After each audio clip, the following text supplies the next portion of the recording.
It is 7 o'clock in the morning. We just woke up. Let's go play some poker.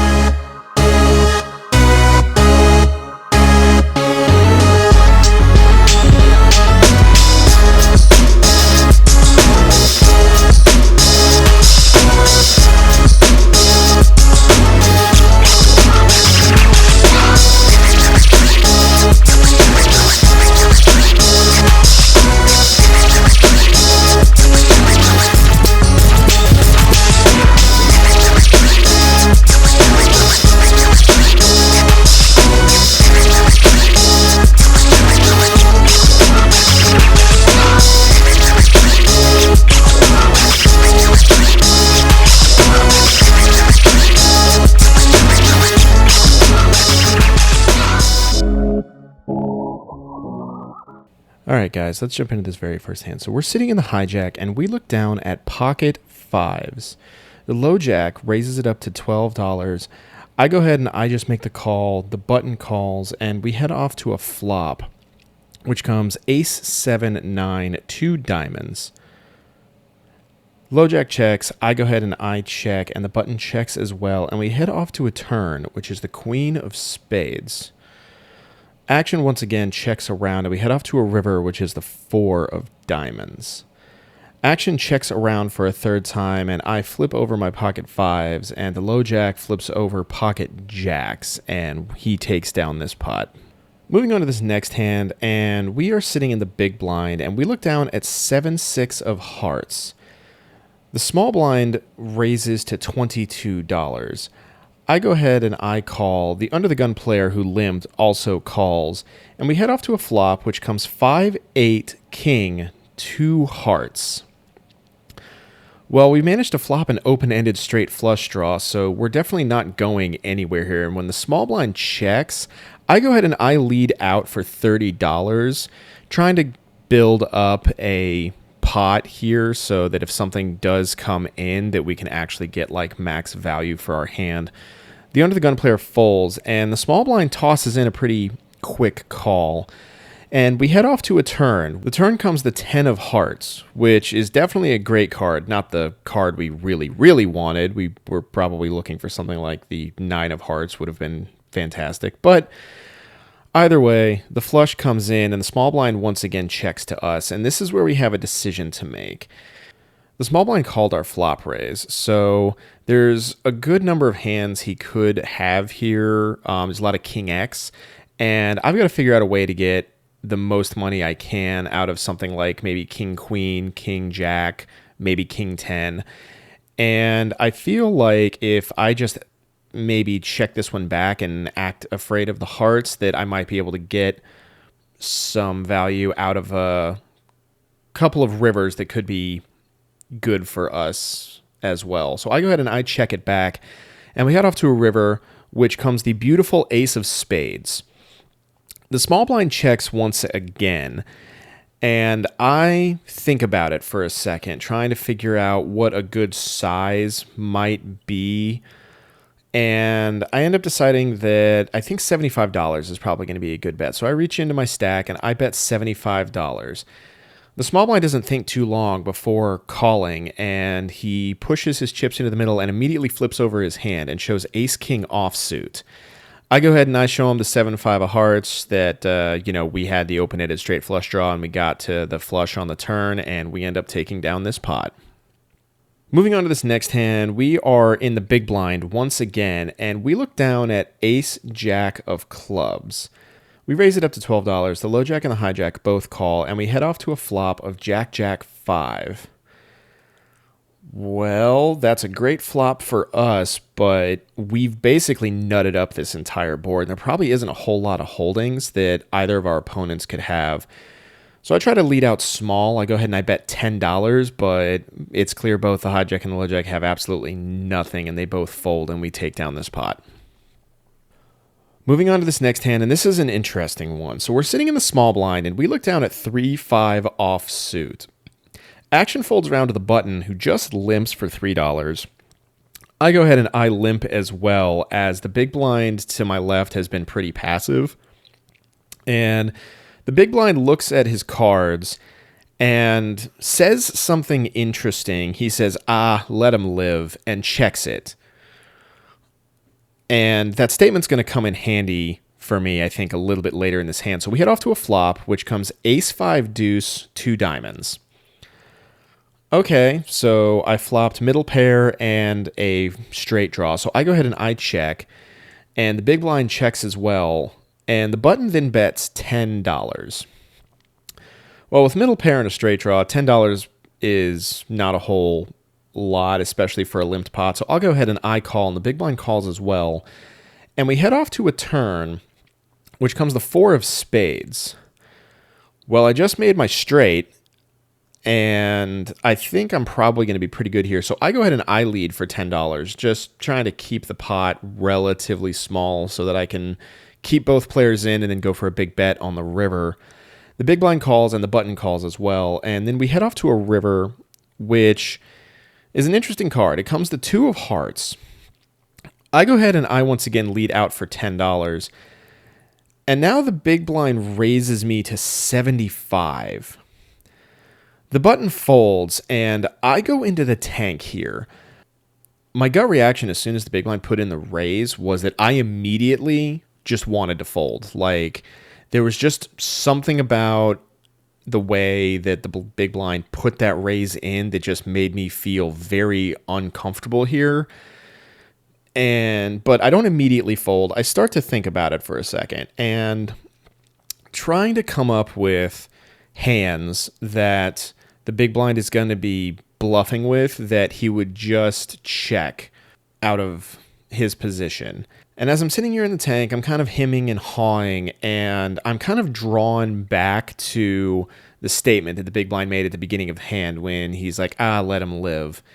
And I kind of took that statement to mean that he's got some low cards or some kind of low connected cards that really, really would have connected with this flop.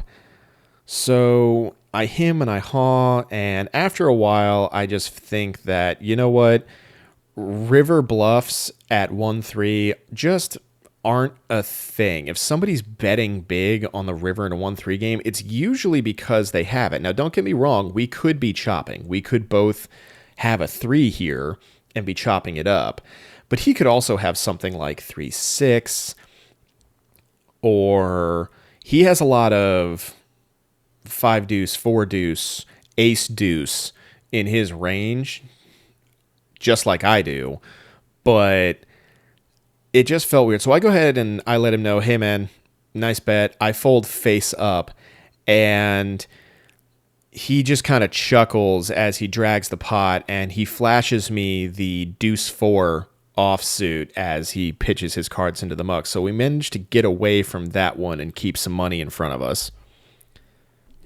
Moving on to this next hand, we are sitting in middle position, and we look down at pocket kings. I go ahead and I raise it up to $15, and the cutoff, the button, and the small blind all call. And we head off to a flop, which is not super favorable to us. It comes ace 4 queen rainbow. The small blind checks, I go ahead and I check, and then the cutoff and button also check. So we head off to a turn, which is the 9 of clubs. The small blind checks, and this card doesn't really help me all that much. So I go ahead and I check as well, and the cutoff and button both check. And we head off to a river, which is the 10 of clubs. Well, this board just kept getting worse and worse for me. The small blind checks, and I think about betting here. Just action is checked around twice. I feel like my kings might probably be good here, but like a backdoor flush draw came in, a straight draw came in. There's also, any one of my opponents could have been holding an ace of some kind. There's some 2 pairs in there, like ace 10, ace queen. So I go ahead and I check, and now the cutoff bet's $50. So I'm thinking like, okay, I could probably pay off a $50 river bet here. a queen could make this play, a 10 could make this play. So as I'm thinking about what I'm going to be doing with my hand, the button goes ahead and raises to $150.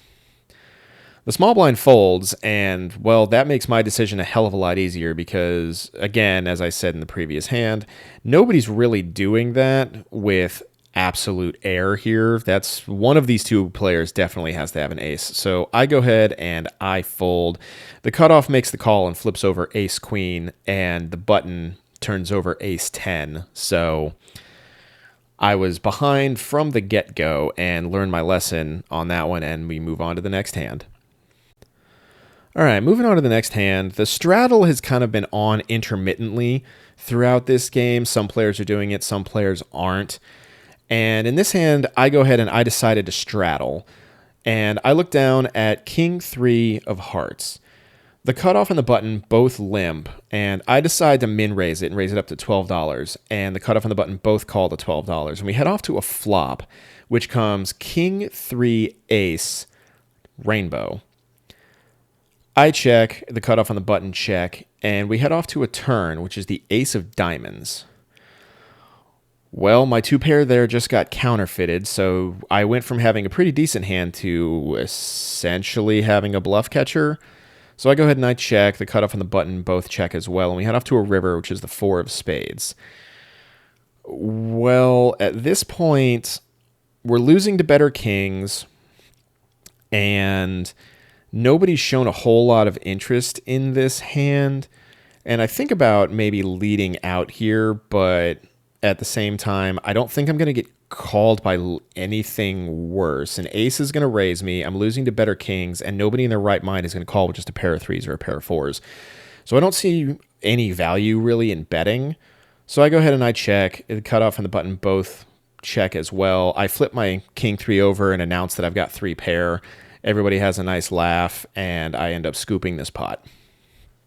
Moving on to the next hand, we are sitting on the button, and we look down at 5-6 of spades. The low jack raises it up to $12, and I go ahead and I make the call, and the blinds get out of the way. And we head off to a flop of 5-9 deuce rainbow. The low jack checks to me, and on a board like this, I think I've got the range advantage. Now, I may be completely incorrect on that one, and I'm sure some of you guys in the comments can kind of let me know just how off base I am here. But either way, I've got middle pair and a backdoor flush draw, so I go ahead and I lead out for $12, and the low jack just kind of pitches his cards and folds, so we take down another small one here. All right, moving on to the next hand, and this is where things kind of start to go off the rails a little bit. So I'm sitting in the cutoff, and I look down at ace 4 offsuit. There's a raise to $6 from middle position, and the low jack and the hijack both call to $6. I go ahead and I call as well, and we head off to a flop, which is a pretty decent one. It comes king 9-3 all hearts. I double check and make sure that I have the ace of hearts, which I do. Middle position checks. The low jack bets $5, and I take this to mean that he probably has a heart. Maybe he's got the queen of hearts and is just kind of looking for, someone to come along. So I feel like I can get pretty trappy, especially if a heart comes through. So the hijack folds, I call, and the middle position player folds as well. Turn is the king of clubs. Well, that's not a heart, so I don't think it's going to improve either of us. So the low jack checks, and I check as well. And then the river comes off a beautiful 4 of hearts. So we river the nut flush, and now the low jack leads out for $25. I think about this for a minute, and I decide that I want to see if I can get some value out of the queen of hearts or maybe the jack of hearts. So I raise it up to a $100. The low jack doesn't think very long before flicking in the call. I flip over my ace of hearts, and the low jack kind of smirks at me and then just shakes his head and flips over king 9 of spades for a turned full house. All right, well, that was a little frustrating. Definitely felt like maybe I got nit rolled on that one, but, it is what it is. Didn't really see any full houses on that board, but that's the joys of playing 1-3 poker, and we're just going to chalk that one up to a loss and move on to the next hand. All right, guys. Heading into the last hand here, we are sitting on the button, and we look down at pocket nines. The cutoff is limped, and I go ahead and I raise it up to $25. The small blind calls, and it folds back around to the cutoff, who also calls. And we head off to a flop, which comes 6, 9, 10, 2 clubs. The small blind bets $50, and the cutoff calls the $50. And I go into the tank a little bit. I'm trying to figure out on this board what the small blind's going to be donk betting with, and more importantly, what the cutoff is going to be flat calling with. I can't think of too many hands I'm losing to from the small blind, unless he has,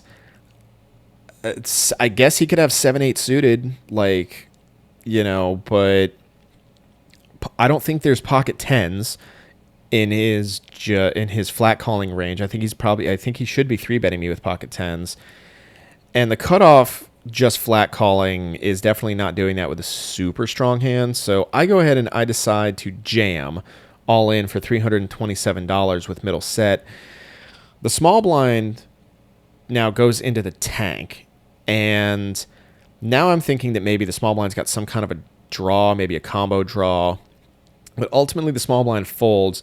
The cutoff, who's been kind of a drunk whale for most of this session, just kind of flicks in the call.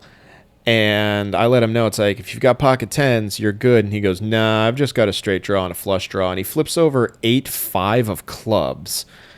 We run it out one time because they don't let you run it multiple times there at the Aria. The turn comes the 4 of diamonds, which is pretty favorable for us. But the river comes the 7 of diamonds, giving him the straight. I push my chips into the middle, and he's got me covered by a little bit, and we go ahead and we get completely stacked here. And I decide to take this opportunity to just walk away from the table. I've been playing for 4 days straight now, and some of those days, like on the tournament, were like 14, 15-hour days, so I'm getting a little burned out and a little exhausted.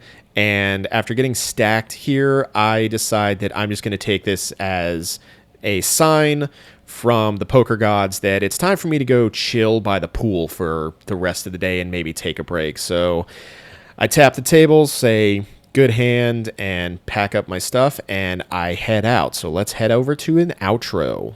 All right, guys, that's going to do it for this one. Bit of a step back there, getting stacked there. Those last 2 hands, just kind of ran into it a little bit. Kind of hard to anticipate some of those runouts, but, it is what it is. Variance kind of hits you in the face every now and then. So we've got one more session left from our Vegas trip next week, and then we are going to be back at the lodge down in Texas. I'm going to put the new totals for the Bankroll Challenge so far up here.